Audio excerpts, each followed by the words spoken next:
duhere kumviriza ijambo ry'Imana. Ijambo ry'Imana turikura mu gitabo cya mwene Siraki. Batubwira bati, bane banje umvirize so kandi mukorere gutya kugira ngo murokoke, nkako mu bana niho umukama aninahariza se wabo, mu bahungu akaba ariho aterera iteka nyina wabo. Uwusonera se aba ariko arazimanganya ibicumuro vyiwe, uwutera iteka nyina aba ariko aregeranya itunga. Uwusonera se abana biwe bazomunezereza, niyasenga azokumvigwa. Uwutera iteka se araramba, uwumvira umukama aba ariko araruhurira nyina wiwe, akorera abamwibarutse nk'uko boba ari bashebuja. Mu mvugo no mu ngiro urasonera so wawe kugira ngo uze uronke umuhezagiro wiwe, nkako inzu z'abana zikomezwa n'umuhezagiro wa se wabo, ariko imishinge yazo ikaranurwa n'umuvumo wa nyina. Ntukininahaze so atayiteka, kuko so atayiteka sininahazwa kuri wewe, nkako ininahazwa ry'umuntu riva ku iteka rya se wiwe, ariko n'agatukisha ku bana iyo nyina wabo akengeretse. Mwana, urabungabunga so wawe ntiyagera mu zabukuru, ntuzomutuntuze mu buzima bwiwe, naho ubwenge bwiwe bwoyama uragira imbabazi. Ntuzomukengere ngo nuko ubukomezi bwawe bukiri bwo. Icyo ufashishije so ntikizokwibagirwa, kizotuma urekurirwa ibicumuro. Mu gihe uzoba uri mu makuba uzokwibukwa, kojya iyo ijoro riteye igikonyozi kizimangana, niko n'ibicumuro byawe bizozimangana. Uwutitwararika se ameze nk'uwutyoza Imana, uwushavuza nyina nawe ameze nk'uwavumwe n'umukama. Twakira ijambo ry'Imana. Tugire Kristo. Turi muri ino minsi yahariwe ingo n'imiryango ngaho iwacu ngaho iwanyu. Murabizi ko abana turi ngaha kubera ko twahawe ubuzima n'abavyeyi. Abavyeyi nibo batwibarutse. Gusonera abavyeyi n'umuhezagiro w'Imana, gutontuza abavyeyi ni igicumuro gikomeye cyane. Ntabura mbona umwana araho, uwo mwana wo mu Gasekebuye yari umwana w'umwigeme amaze gusonga amabere umuyabaga. Niho se yamubwira ati, mwananje, iyi ngeso watanguye yo gutaha ijoro, iyi ngeso watanguye yo kugendana n'abahita bose, izohava ituma ngwara umutima. Mwananje, ndakwinginze ndagusavye uzutakare, ndagusavye izo ngeso mbi ugende uzihagarike. Umukobwa ntiyabyumvise. Sarafa aramubwira ati, ukazobona mpfuye nishwe n'umutima, ntuzuze ku maziko yanje. Uko yamubwiye. Tuvuga kugamburukira abavyeyi n'umuhezagiro w'Imana, kugamburukira abavyeyi bizimanganya ibicumuro byacu. Mwava mubwira nk'abajene twari kumwe mu iparuwase navuze, baca barambwira bati, Pati uratwigishije kandi turagushimiye cyane, mugabo abavyeyi bacu nabo nta ndero bagira, ibyo bigira gutya. Bishitse ukaba ufite abavyeyi bameze gutyo, ni wowe uheze ukagira indero ukababera akarorero. Kandi noneho nta muntu n'umwe yigeze atora akarorero ku muntu w'ingeso mbi. Mu nkundire rero tuvugane ibintu bitatu muri kano kanya. Icya mbere, kuba umuntu, nicyo duherako. Ikigira kabiri, kuba umukristu. Ikigira gatatu, ibikomere biterwa no kwigenza nabi mu rukundo. Turaheza duce turangiriza ngaho. Imana iremye umuntu ntiyamuremye ngo aze kwitemberera ngaha kuri iyi si. Imana yaturemye ngaha ku isi ngo tuyininahaze, tuyigamburukire, tuyikorere, tuzobane nayo hehe mu ijuru. Umuntu arengeye ibindi biremwa byose kuko yaremanywe agashusho k'Imana. Nta muntu n'umwe aho uwundi agashusho k'Imana. Agashusho k'Imana ariko gateka k'umuntu ni Imana igatanga, kandi nta n'umwe arikuriwe kukakubona. Icyo umuntu kirazira, ukoroza inda kirazira, kuva Imana itanze ubuzima iremye irahejeje kurema. Ukoroza inda murabyibuka ko nabibabwiye kenshi ndiga, inkurikizi mbizaho hariho ikintu kibona ubwa mbere uba wishe umuntu naho uvuga kiriya gitereko cyawe wiciyemo umuntu gihindutse akabu ubugira kabiri umwana uzosama imbanyi mu nyuma agakurira hamwe wicira mukuru we azogumanukirwa n'urupfu rwa mukuru we atagera kuvuka ngaha kuri iyi si yinuba se na nyina uwaguma yumvira ko umwanya uwo ari wo wose bomwica nk'uko bishe mukuru wawe ubugira gatatu wakorojina ushobora gucuba muri bamwe bama babyara uduprematire bamwe babyarira ku mezi indwi ku mezi atandatu birashobora gutera ushyiraho utanda niba uzigera utwara mu byarira amezi 9 nk'abandi ugira kane wakorojinda bizokwama bigaruka muri wewe urumva ko bikomeye cyane gukorojinda hari n'igihe utazosubira usama iyindi banki ubugarukirije ngaho nyene birabereye aho nyene agashusho k'Imana rero mu muntu nta muntu agaha uwundi ni Imana igatanga kandi nta n'umwe arekuriwe kukaka uwundi icyo nicyo gitandukanya umuntu n'ibindi biremwa umuntu rero Imana imuremye iramuronsa ibintu bine bizoranga ubuzima bwiwe icya mbere ni ubwenge l'intelligence Imana ntiyatugize impene imbwa inyongori umuserebanya Imana yakinye ko tuba abantu Imana yakiduha ubwenge ubwo bwenge rero Imana yabuduhaye kubera ibintu bitanu nodondagura nihuta Imana yaduhaye ubwenge ngo tuyimenye tumaze kuyimenya tuyikunde tumaze kuyikunda tuyigamburukire tumaze kuyigamburukira dukunde umuntu nkatwe tumaze gukunda umuntu nkatwe tuganze ivy'Imana yaremye icyo ni Imana yaduhereye ubwenge rero uno munsi ugiye kuraba ivy'Imana yaremye ukaraba isi ingene imeze ukaraba umuntu ingene ameze ukaraba iby'ubuzima ingene bigenda uravuga uti Mana habwa icyubahiro nawe uraba aba bantu bari ngaha ukaraba ingene tudasa ntitureha ntitungana uravuga uti Mana we waremye aba bantu mbona ngaha ntuhabwa icyubahiro hama Imana yaduha ubwo bwenge ngo nitwamara kuyimenya tuyikunde ntawe ukunda umuntu atarabona ntawe ukunda umuntu atarumva banavuga dukunda icyo twabonye twumvise twiboneye tumaze kumenya ko Imana iriho duca tuyikunda Imana tumaze kuyikunda duca tuyigamburukira tugakunda rero n'umuntu mucamo batuvuze gukunda umuntu nta muntu arekuriwe kwica uwundi nabivuze mu nyuma haca haza agatima mpanuzi rero la confiance Imana yaraduhaye ubwenge l'intelligence Imana yaraduhaye agatima mpanuzi la confiance agatima manuzi n'agasengero kari indani mu muntu niho umuntu yumvira ijwi ry'Imana rimubwira riti kora neza reka inabi mu gatima manuzi iyo wumviye ijwi ryakubwiye riti genda mu nyigisho uraheza nawe ucuremera uraza uwo agatima manuzi katabibariye ntiyaje ngaha agatima manuzi rero ni itara rimurikira ubuzima bw'umuntu nk'uko ijisho ariryo rimurikira umubiri n'ubwo ufite agatima manuzi kari uzotakara nk'uko utabona ushobora kugwa mu manga hama agatima manuzi karabona ibintu byose umuntu yakoze n'ibyo ukora winyegeje agatima manuzi kaba kabibonye aho abahungu ngaha binyegeza bagakora ibintu bimvira ngo ntibababonye agatima manuzi kaba kakubonye aho abakobwa ngaha avuga umuhira akavuga iyo aroye mugabo ntaba ari yaje agacaza kwitembere yaye agaca yigira kwiramukiriza inshuti yiwe agatima manuzi kaba kabibonye agatima manuzi rero karacira urubanza umuntu bakoze neza wumva umerewe neza uhimbawe bakoze nabi nawe hoba cya muntu n'umwe arakubona wumva wiyagiriza agatima manuzi rero kari mu mice ibiri hari agatima manuzi keza hakabaho n'agatima manuzi kari agatima manuzi keza kaguhanura gukora byiza kandi wejeje kubikora bagasanga wakoze byiza agatima manuzi kabi kaguhanura gukora ibintu ukabikora wiyumvira kuri gukora byiza mugabo mu nyuma ugasanga wakoze bibi tugire Kristo ngomba ndababaze hari abajene badasama ariho abahungu bose niko bameze yego cyane oya nta mukobwa agishira ubugeni akiri isuki ntabakiriho nibyo mfite bariho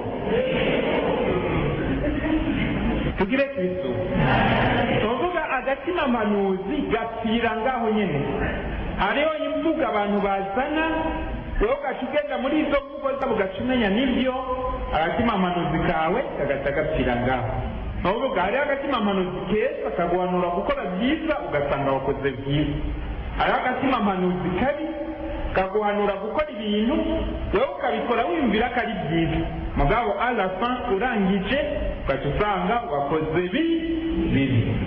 Tugire Kristo. Kwandika message gushika saa indwi z'ijoro nikoze.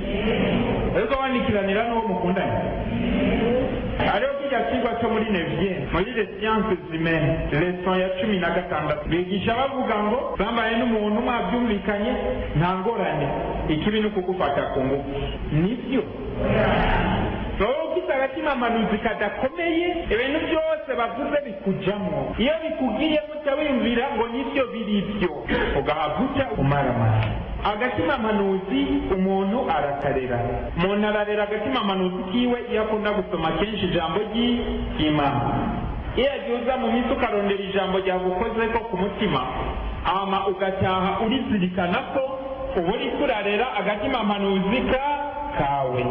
Ubugira kabiri agatimamanuzi urakarera mu gukora ibikorwa byiza. Kya gihe ugumuhunga ibikorwa bibi aho uri hose, agatimamanuzi kawe usanga karagororotse, usanga ari ibintu bibi abandi bakora wewe usanga utakoze. Kubera iki? Waragoroye agatimamanuzi kawe. Ubugira gatatu umuntu ararera agatimamanuzi kiwe mu guhunga igicumuro, agatimamanuzi kawe usanga wakagoroye. Utirisha mu ishure ni igicumuro. Turacabandanya. Kuba umunebwe muhira ni igicumuro. Kugenda urasega amafaranga ni igicumuro. Tugire Kristo. Agatimamanuzi naho onye dukinanira rero nako. Kubesha ni igicumuro. Kugenda kutembera abavyeyi batazi yuri ni igicumuro. Gutaha mw'ijoro ni igicumuro.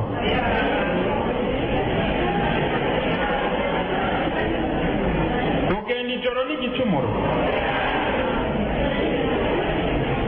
Ivana niyuri. Ni byiza ko abana bataha abavyeyi bajyana. Hagati y'abavyeyi n'abana n'indatakara. Agatimamanuzi n'ukuraba ko gatumbeye neza. Hano ikindi dukoresha mu kurera agatimamanuzi kacu ni kwemera kuyoborwa n'inema y'Imana. Kiyagiye rero turonka amasakramento twirega dusangira, inema y'Imana irongerekana muri twebwe ikatuyobora. Uko mva uri wose ko ataco kwishoboza utayobowe n'inema y'Imana. Ikigira gatatu Imana yaduhaye dukoresha mu buzima ni ugushaka. Icyo twita la volonté. Icyo umuntu ashatse aragikora. Ni byiza rero ko umuntu yama ashaka byiza kandi agakora byiza. Icyanyuma dukunda kuvuga Imana yaduhaye umuntu akoresha ni umwidegenzi. Mwese muzaga ntimwaje mwidegenzi. Hari uwaje bamukwezi. None uri ngaha yatatavuze abavyeyi batazi yaje aridegenzi. Nende yidegenzi. Abatavuze iyo uwo niwe yidegenzi. None umuntu yidegenzi ajyari. Ufite uwo mukundana akakujyana kuri saga ntiwidegenzi. Ufite uwo mukundana akawujyana namba ari kuri torobokwe ntiwidegenzi. Yego cyane oya ntiwidegenzi. Uraye muri buwate ntiwidegenzi. Kubera iki utidegenzi? Tugire Kristo. Umuntu yidegembya iyo ari mukuri. Manegeye neza. Ukuri nako kuva ku Mana. Donc umuntu yidegembya iyo ariko akora icyo Imana ishaka. Umuntu yidegembya iyo ari mukuri. Navuga wagiye ahantu muhira wavuze uridegembya kuko uri mukuri. Wagiye ahantu beshe wowe wiyumvira ngo uridegembya ngo ni widegembya. Kuko Mana n'ubwoba mu mutima ngo bahava bambona. Ndabeshe none. Nicyo gituma twebwe duhamagariwe kuba abidegemvya mu kuri. Ibyo bintu bine rero byose umuntu arabikoresha rero mu buzima. Nimba ndi umunyeshure ubwenge buranyereka ko ntegerezwa kwiga, agatima amanuzi karambwira gati uwo mugenzi musezere ugende wige. Hanyuma rero ugushaka niko kuca mu ngiro, ugushaka kuca bishyize mu ngiro naho agatima amanuzi ko bakabinyeretse ntabyo mba ngikoze ntashize mu gushaka. Wewe urafise umugenzi mugendana, wewe urafise icyumba uhora uja kurabamo umuhungu cyangwa umukobwa, wewe urazi ko aho hantu wakomerekeye, ubwenge burakwereka kuri mu gicumuro, agatima amanuzi karakwereka kuzoba utwara inda cyangwa ukandura na sida, agatima amanuzi karakwereka kugumye muri bene ibyo bintu kazoza kawe akakaye. Mu nyuma abasigaye iki kushiramo gushaka, wa muntu ukamusezera hahantu kaheba gusubira kugendayo, hama mu nyuma ukaba ugwidegemvya kuko uri mukuri.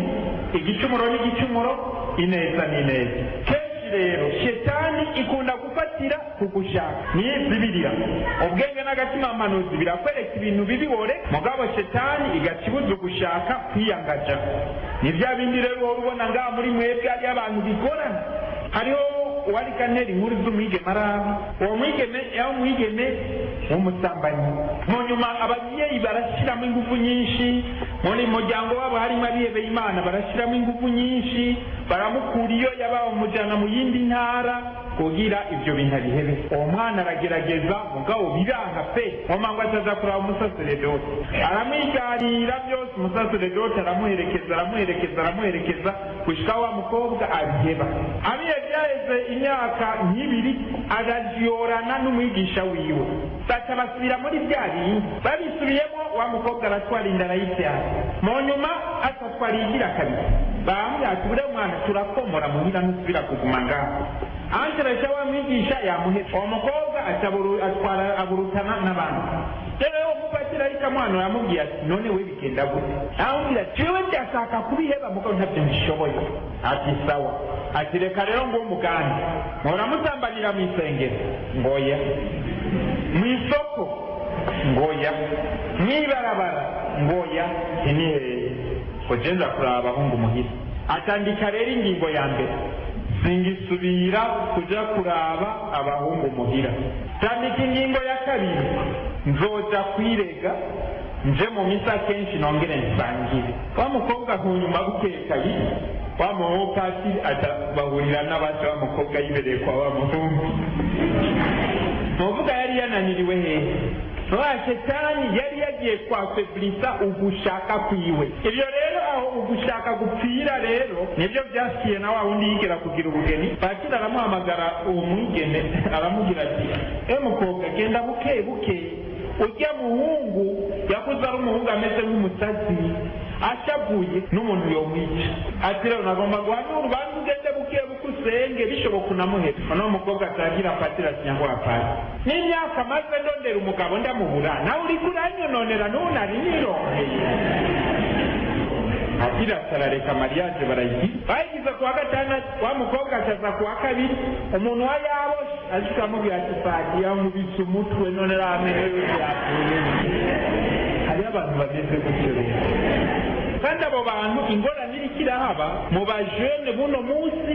Abantu bameze gutyo nibo bariko babandanya baba benshi. Abajene buno munsi udashobora kubwira uti mukobwa kugenda mu ijoro ni bibi, muhungu kugenda mu ijoro ni bibi, ntabyumva. Abo nibo bariko baba benshi. Nibo bariko baba benshi umubwiye uti urukundo nibarukinisha, abarukinishije rwarabishe. Abo nibo bariko baba benshi no munsi.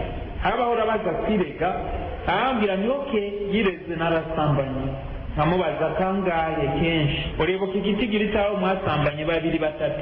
Oya ntacyo noba nshibuka. None ushaka iki? Nshaka guhinduka mba umwana w'Imana.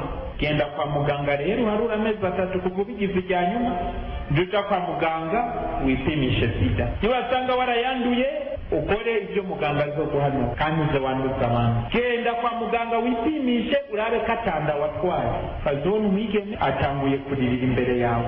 Novuga benshi muri twebwe tuza gukora ibintu agatima amanuzi tutaka kabajije.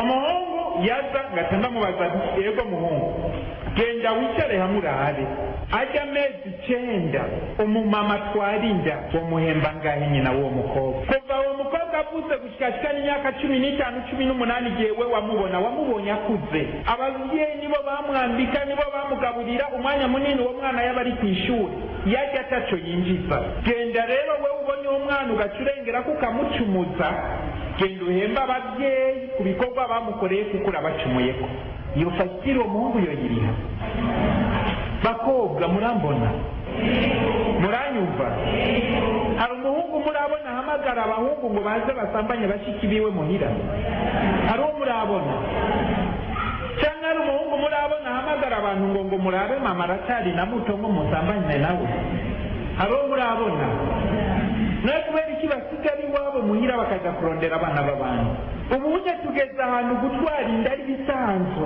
agatima mpanuzi ntikakitwagirira ubu tugeze ahantu guta ishure kubera ujya kuba imbandi yo mw'ibarabara ari bisanzwe agatima mpanuzi katakitwagirira ubu tugeze ahantu umuntu aza mu misa avuye mu misa agaca agenda gucumura umuntu akaza agasangira agacaza kuraba umuntu azi ko agiyeyo bavayo bacumuye natwe iyo dusangiye umubiri wacu ubaye ingoro ya mutima mweranda umujye dusangiye umubiri wacu hinduka itabene nakuro yeza bari muri twebwe wageze ahantu tugeze ku rugero kuko dukora bene uri ngaho ufite agatima mpanuzi kagikora neza none ngaho ufite agatima mpanuzi kapfuye kashobora kagize inyigisho turimo gusubira gukoresha ubwenge twahawe n'Imana icyo nokongera ko kuri ako gace ka mbere nuko Imana iremye umuntu yamuhamagariye kurangwa n'urukundo no kubaho mu rukundo umuntu yaremewe kwigura abandi umuntu yaremewe guhigwa abandi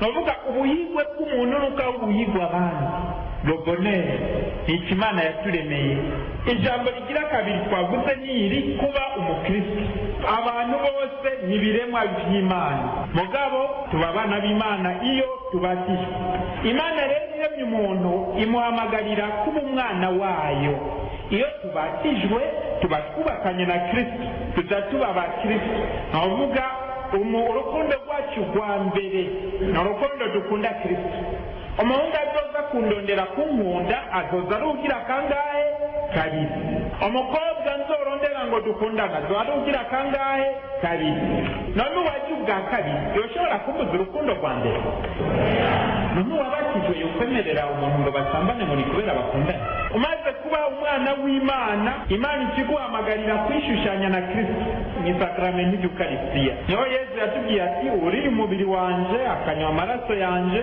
aba muri jewe nanje nkaba muri we ndababaza tugire Kristo umuntu amaze kwishushanya na Kristo abagihindura idini kubera umuhungu abagihindura idini kubera umukobwa urashaka guta Kristo kagenda mu idini badasangiye urashaka guta Kristo kagenda mu idini batemera Bikira Mariya navuga ikimubona ndi ngaha Patiri Pierre ndagikesha mama yamvyaye none mama ushobora kumbwira ngo ntari muri jewe kandi ari we yamvyaye bashaka kugenda mu idini batuka Mariya uri umukristo usangira warabatijwe hari ibindi bahora bigisha ngo nta dini ry'abakobwa nibyo abakobwa nta dini mugira nimara mutabifite musohoke bitangire muhira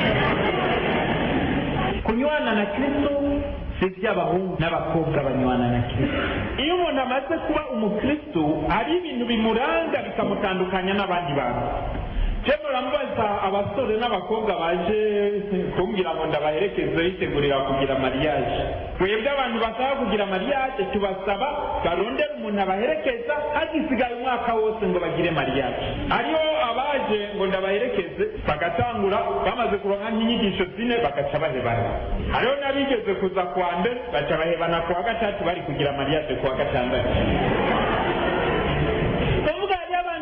bita mariage bitari ibyo abantu benshi babajije ati kubera kugira ubugeni bishyura ibintu bitari ibyo iyo rero bamenye ibiri byo hari abatabisaba basanga barihenze bagaca bahindura iyo bituma wewe ufite umuntu mukundana ukabona uti nko mu myaka 2 cyangwa 3 tugira mariage ucurondera umusaseredoti cyangwa ukarondera bajya bari mu butumwa bw'ingo n'imiryango uragenda bakakuganirira icyari cy'ubugeni rukristo hama ugaca ubandanya urugendo rwawe uzi neza ibyo wisunga. mu bantu bose bamaze kuza kugira iyo sheminema ndababwiye nta n'umwe araza kugorana ngo agire mariage afite inda. mugabo baduka ngo mariage bagiyumvira ngo mariage ni nka kujya babona isuguru yurira inyana, sibyo. abo ni buzi ubona afite inda mupasi mu mpeza agira novuga umukobwa yiba kandi ndashima vraiment muri imyaka turafite abakobwa kiso respect. hari umukobwa yaje arambwira tukamfasha umuhungu arandembeje ngo nemere ko turyamana ati mugabo naramwanyi namubwiye jewe mfite imyaka 27 urugamba nagwanye gushika mw'izi imyaka 27 sinshobora kurupfisha ubusa mu mezi 5 asigaye. nimba ari we uri uwanje ndindira utari uwanje nawe ugenda uronderera ahandi. uwo mukobwa arambwira atambwira ati urumva yaciye ambwira ngo hariyo amaparuwase ngo bahesagira ngo abakobwa bafite inda ngo nta ngorane wamuci utwara inda ngo niyo tuzoya tuja kwandikisha ubugeni. ndetse namubwira pati nimba hajya ahantu zirakira abantu bafite inda ngo bariyo baja kwandikisha ariyo wimvira ko noje cyoca kiba n'ikimenyetso cy'uko twoca duhebana. umuntu ari seriye ntajya mu cyaha ngo atarondera abamwaranze. niko umukobwa yaciye uwo mukobwa mwumva ko ari seriye n'abahungu bo ngabo baba bambaza ati mu ndangi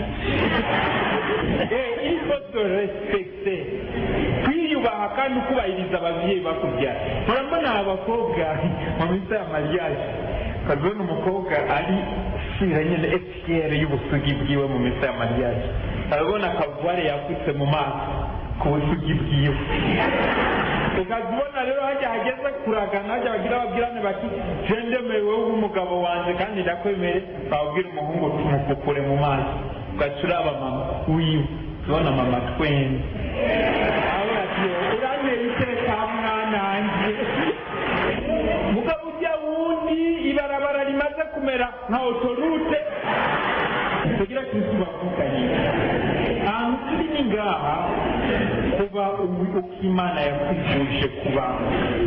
imana yifuje abahungu biteka, imana yifuje abakobwa biteka, kandi abakobwa benshi batakara kubera koshoka abandi ngo nta mukobwa ataja kuramutsa umuhungu muhira. benshi baragiriye isanganya none kubera ko yagiriye isanganya isubirayo muzorabe n'imbwa umuntu akunda kuyikubita imubonye ikayiruka.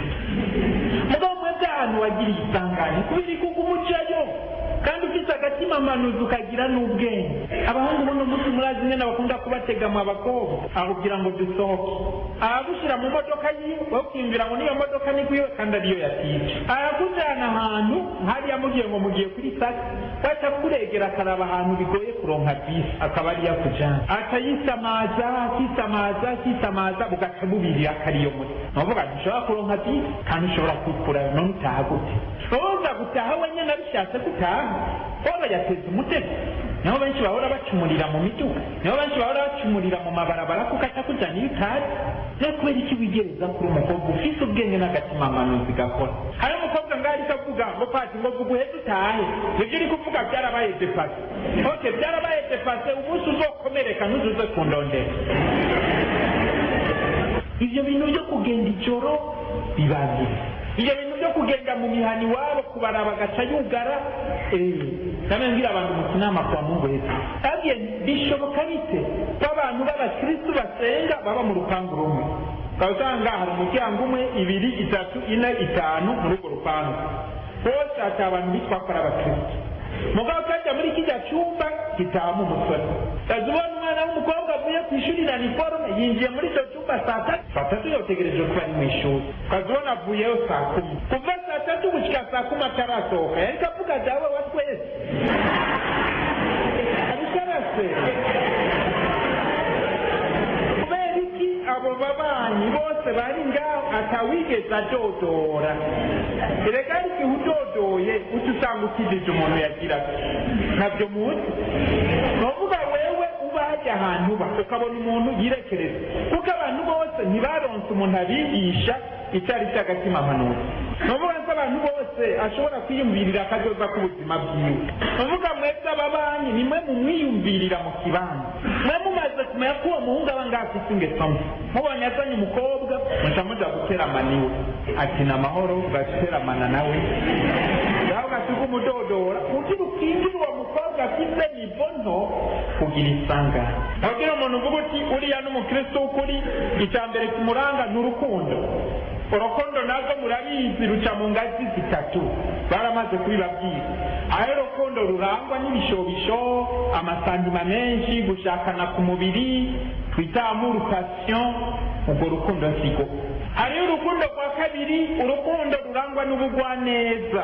umuntu akakwitaho kuko uri umuntu, akakubabara kuko uri umuntu, nubwo ntiruba rurashika neza. hariho urukundo rwuzuye rero hejuru, aho umuntu umukunda nk'uko yoba ari Imana iriko iramukunda. niko rukundo rero duhamagariwe gukundana. umukristo rero arangwa n'urwo rukundo rwo ku rugero rwa gatatu. hama umukristo arangwa kandi n'iki? n'ukuri, no ku telefone ntabesha. umukristo avugisha ukuri aho ari hose. umukristo kandi arangwa n'ubutungane. ubutungane rero butangurira mu Mana. Imana niyo yaduhaye urukundo rwayo, twebwe duhamagariwe kurwakira.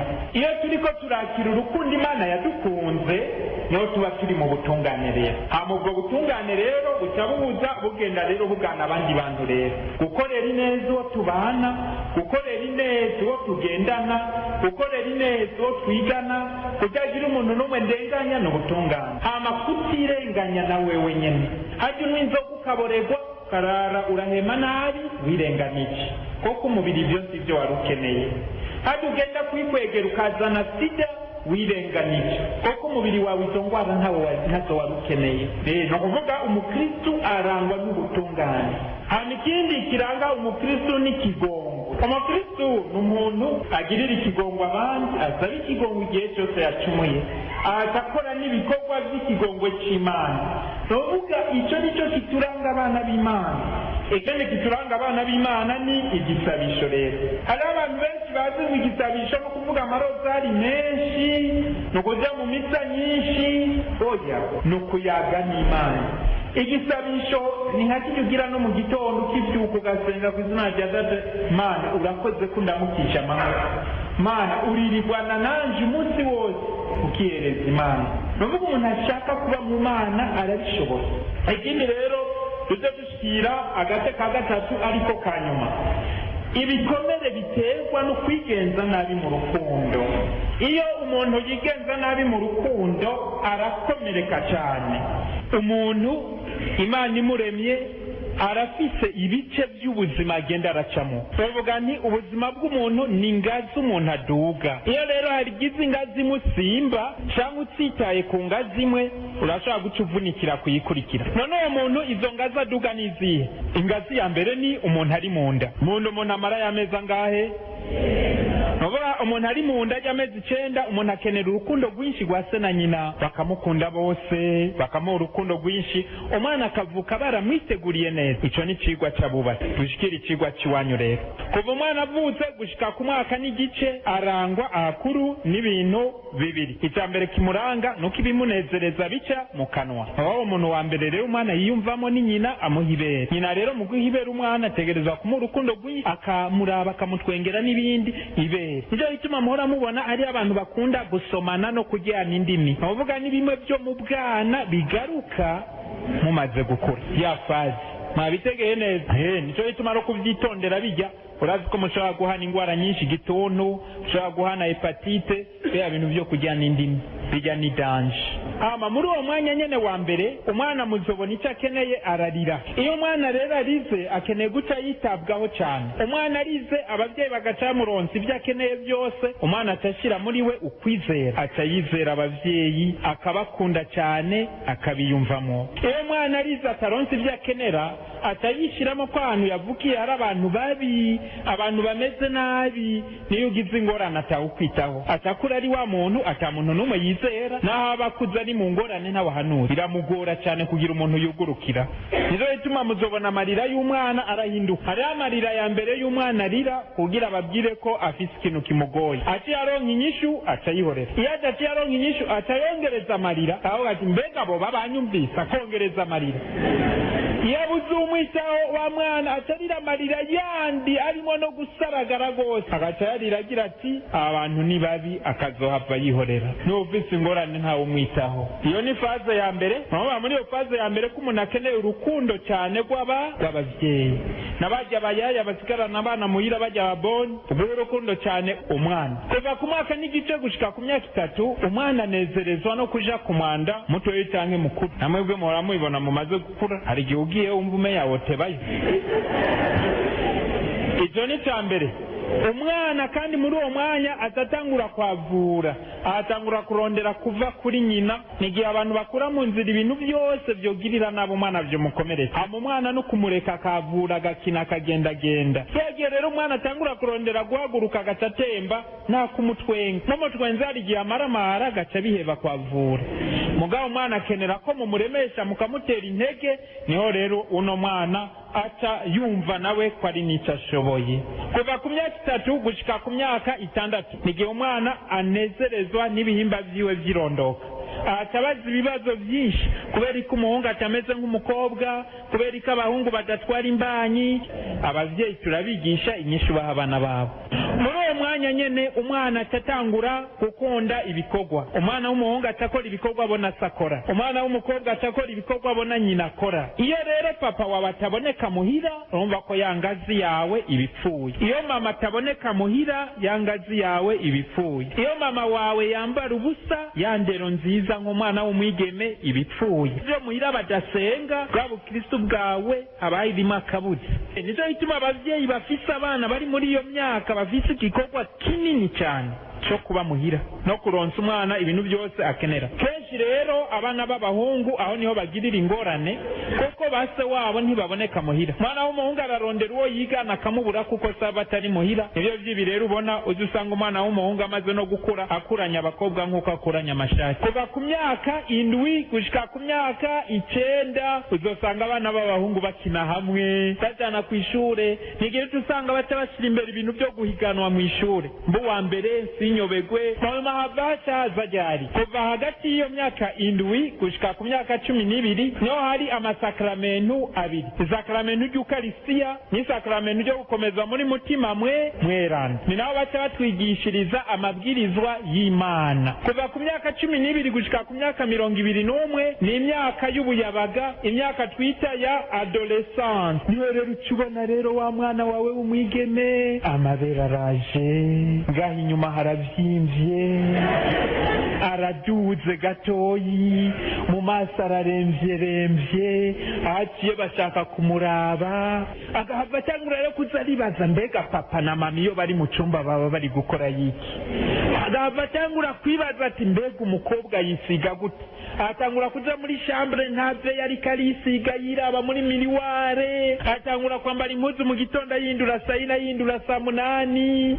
Ni imyaka bari karacamo. Atakenera rero umuntu amuba hafi akamuyagira imyaka agezemo akamuha umuco akamubwira ingene yifata. Niho rero havashika no muri cya gihe cyo kuja mu gihe cy'ubutinyanka umwigeme. Murumva ko wose ategerezwa kuca muri ivyo bice ari kumwe n'Imana. Niho abica mudasenga, niho abica mufise abagenzi babi nizangazi nababwira ucuvunika. Ko mu nyuma utanguye kwiyumvira ugatangura kubona ibihinduka ku mubiri wawe, ugatangura kwikeka kukuze wabucurondera kwigenza nk'abakuze mukabukira umwana. Muri uwo mwanya nyene rero niho n'umuhungu ijwi rihinduka, ubwakwa ngaha bukaza, ubwanwa bugatutuza. Nico kimwe naho nyene ko ibyo bintu rero byose biba biriko birahinduka ku muntu no mu vyumviro by'umuntu ibintu birahinduka. Rero nuzose usanga rero abantu bakundanye mu gihe cy'ubuyabaga bakundana urukundo ruremeye nk'amabuye. Iyo ukundanye mu gihe cya adolescence tushaka kohereze kuvuga muri adolescence niho n'abantu bakunda gusambana ijya mbere. Mu bisanzwe ugwanye neza adolescence ukayiheza ugashikana 23 ans udasambanye biba byoroshye ufise amahirwe menshi cyane yo kuzoshikira mariage udasambanye. Ugwanye ugashikira 23 ans utaranyura urumogi uri, aha bintu by'urumogi wagiyemo, aha bintu byo gutaha ijoro wagiyemo, ufise amashanse menshi yo kuzoba umugabo w'iteka n'umuhungu w'iteka. Hanyuma muri iyo myaka nyene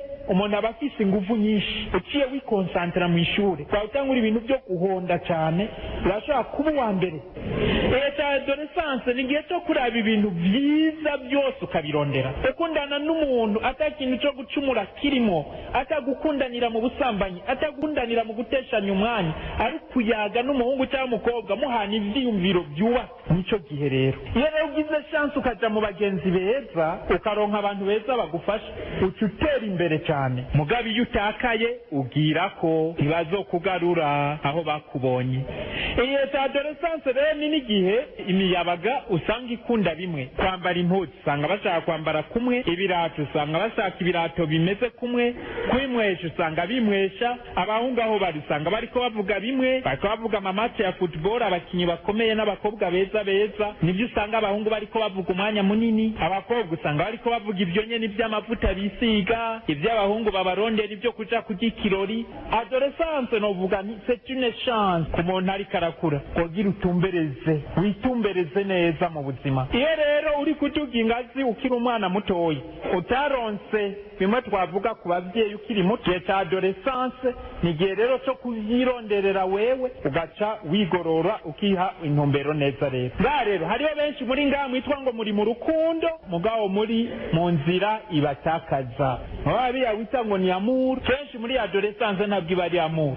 Yero umuntu mukundanye ubwa mbere mu bihe bya adolescence azubwira ko 4% nibo bagize mariage. Bose mukundana muri adolescence 96% nta mariage bagiranye. Mugabo mwe niba usanga bahaye byose kandi bibira akabanga. Quand on n'a pas encore tout donné, on n'a pas encore tout perdu. Il ne faut jamais tout donner avant le temps. On donne tout dans le mariage.